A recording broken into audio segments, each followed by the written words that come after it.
My name is Tom Humphries. I'm a member of the Staff Council. I apologise, I don't have any slides. This has fallen into my lap this morning.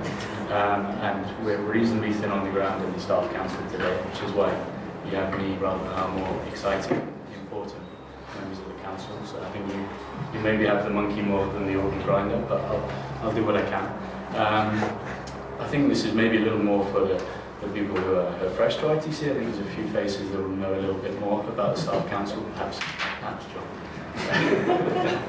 John. So just a quick few words on who we are, what our mandate is, and what we're looking at during our time, what we're looking at. Just a quick overview to give you a start. So first of all, who we are. We're 8 members in ITC. The size of the Staff Council is decided based on the size of the staff force that we have, the size of the staff association. So for ITC, that's 8 members. In terms of who we are specifically, we have Paul Kelly, who's our chair, David Cordovez, who's the vice chair, and then we also have Sylvie Cushion, Frank Bonzemba, Francois Kurziel, Anne Peniston, Armin Zangarian, and myself. Okay, so we have the 8 of us. Our term of office started on the 1st of January this year. The term of office is a 2-year period. We were voted in, we had elections in November of last year. So we were nominated and voted by ITC Staff Association, which is all ITC staff members with a staff member contract, whether it's fixed term or temporary, of 6 months or more, so anybody can vote. So we had the elections in November of last year, and we're nominated following those elections. So in terms of our mandate and what the ITC Staff Council represents, what we're here for, is to ensure staff participation in issues relating to staff welfare, to make sure that staff have a voice with the management, to ensure that the employment and work conditions of ITC staff here are consistent with the conditions in the UN Charter, the UN staff rules, to represent our staff interests through negotiations with joint staff management boards, whether that be through the Joint Advisory Committee, which has 4 members from the management, 4 members from the Staff Council, whether that be through central review bodies, through other staff management bodies that we have. We try to maintain close relationships with other international organisations, staff representative bodies, in particular with the UNOC Staff Council. And they recently had their elections, and Paul Kelly, who's our chairperson, has been voted onto their staff coordinating council there. So we also have a channel of communication between us and the wider UN, and also a channel of information where we can bring information back from what's happening in the wider UN to ITC staff members. We can provide counselling and advice as requested. If staff members have specific issues, if they have issues with managers, with HR, with general conditions at work, if there's any specific problems, they can come to see any of our members, or they can come and see us as a group, however they feel, to provide informal advice on what steps they might want to do. It can be the case if there's informal resolution needed involving HR, there may be a staff council representative that also steps into this for the basis of activity. And also we organise recreational activities. Okay? So we have a budget for this, which comes from staff members giving their, I think it's 20 francs per year for 2 years, donations to the Staff Association Fund. So we'll run, this year we have of course the ITC 50 parties with our 50th anniversary. There's a World Cup, more than likely I'm sure we'll have a Christmas, so that could have a party as well. So we organise these kind of fun things as well. In terms of how we'll proceed, we'll hold general meetings. I think we're mandated to have one a year, but we've said we'll try and have some more than this. We had one, it was either end of February or the start of March was the first, and we'll try and keep these going in a fairly regular basis through the year. We also want to start some more informal sessions, kind of brown bag lunches, where people can come if they want to come and have a word with whichever of the staff council members that are there at the time, and just come and raise issues, to give a channel for us to be able to listen to what the staff members want to be addressed. We have the Staff Council email address, so staffcouncil@infosec, so if anybody wants to contact us, they can do this, or as I say, you can just come to any of our offices or pick up the phone for any of the members of the Staff Council. In terms of what we're looking at the moment, priorities, we have, first of all, recruitment. It's going to be a busy time, I think, in terms of the update of recruitment policies, of central review body policies, and issues surrounding this. So I think this will be a busy time with the JAC for Staff Council to have their voice in our negotiations on these policies when they're called into force. In terms of staff development, Carl's mentioned at the moment there's an ITC-wide talent management initiative with the new executive director having a look at the organisation for her, trying to see who's where and what's going on. So we're trying to make sure that from the staff side we're getting feedback on this as well. So trying to make sure that we can see that this is a fair process that's being carried out in a just way. So we're trying to make sure we get some feedback on this that we can then pass to staff. Staff well-being is obviously an important one. So again, advice on any legal action or any issues, any conflicts that people have at work. So this is obviously a big priority for us. If people have any issues, they can come to us and we can help there.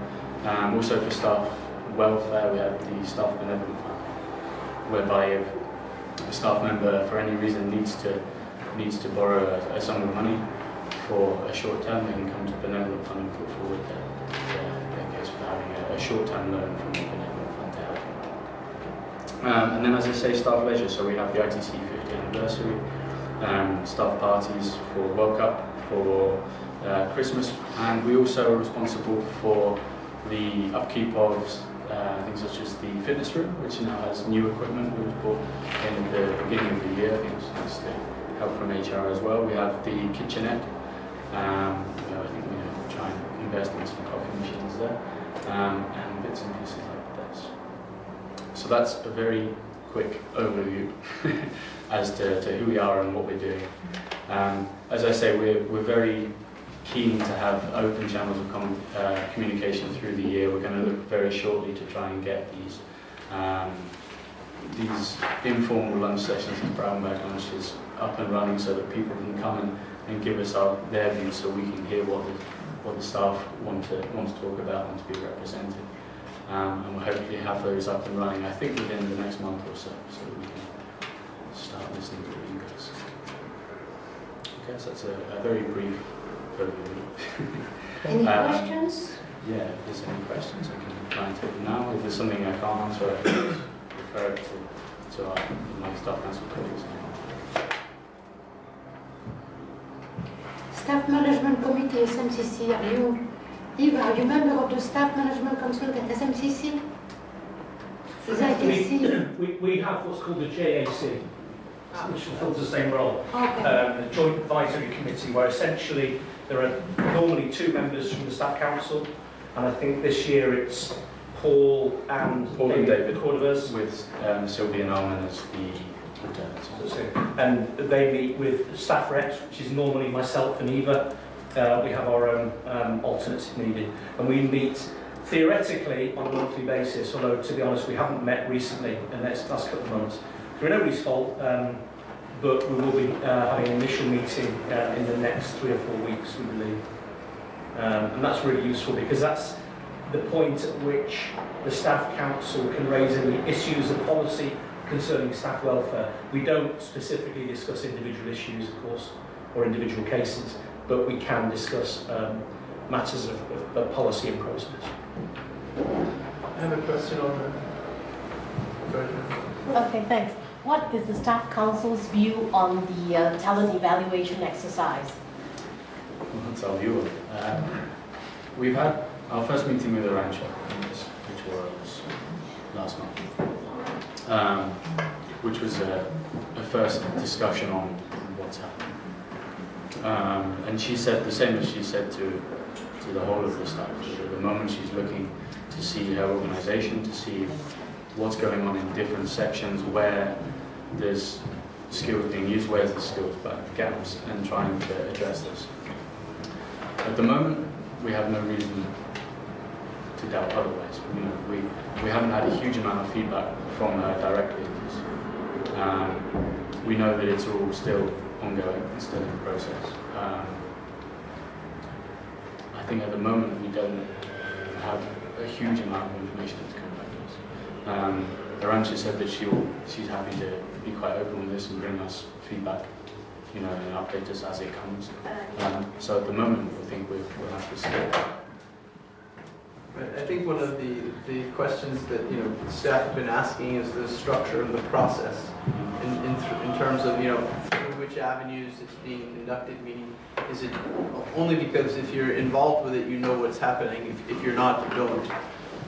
Whether it's going through the chiefs or whether it's going through a combination of quiet meetings, or if it's a manpower planning exercise, or whether it's part of the development cycle in terms of the formal consultation between a manager and his or her reports, because then it's embodied in the development plan. So if it's in the development plan, there's a causal link between your development plan and the talent management. If it's not, then one or the other has to be sort of kind of joined up. So I think these are the kind of messages that I've been getting back from people informally as well, although not in your position anymore.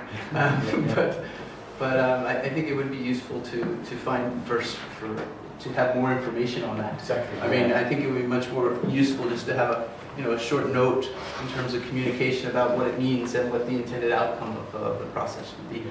The question I had was on the central review bodies. Carl was just, have those decisions been made on who will be appointed to the central review bodies? Yeah.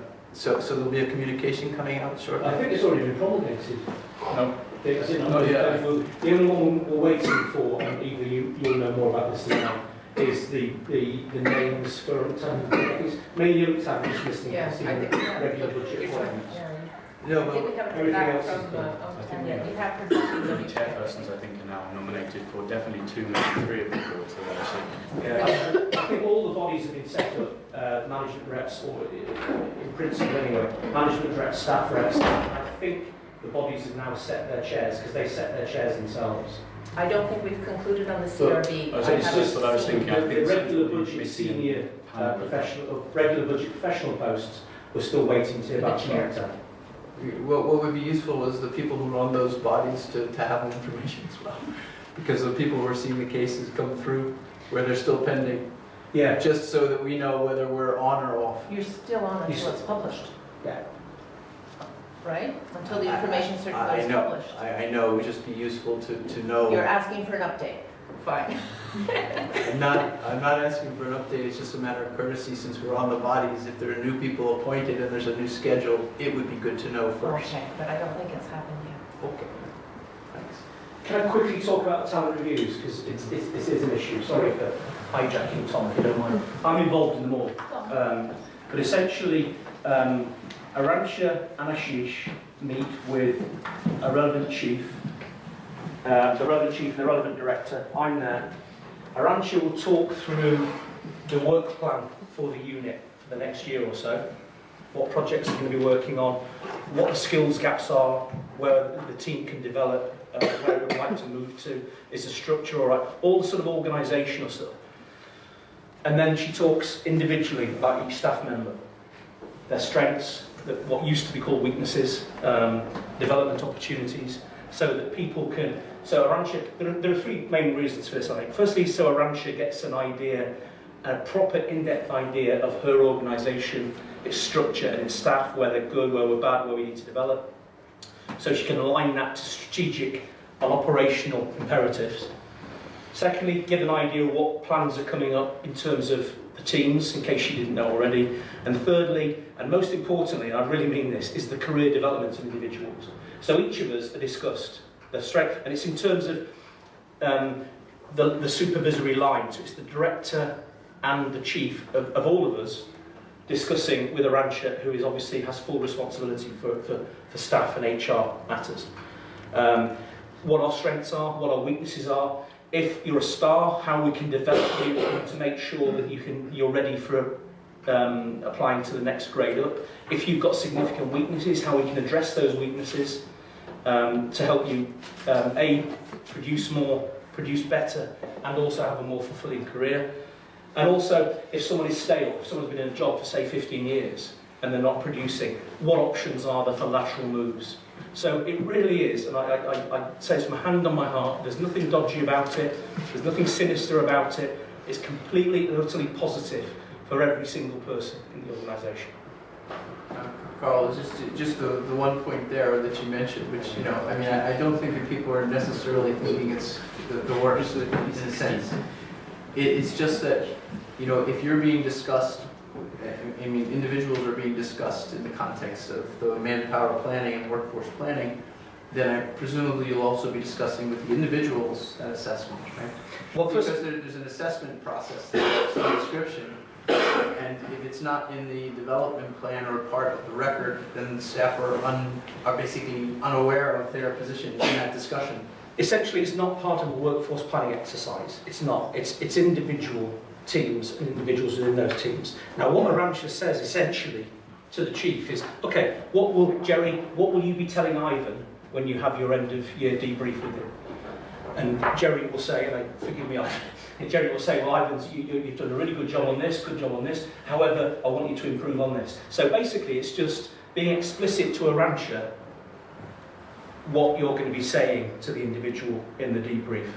And that's useful because it holds people to account. She knows who's going to be told what, and there will be no surprises. The other benefit is in terms of appraisals, because you all know, certainly here and elsewhere, one of the long-standing issues of the UN appraisal system is it's been skewed.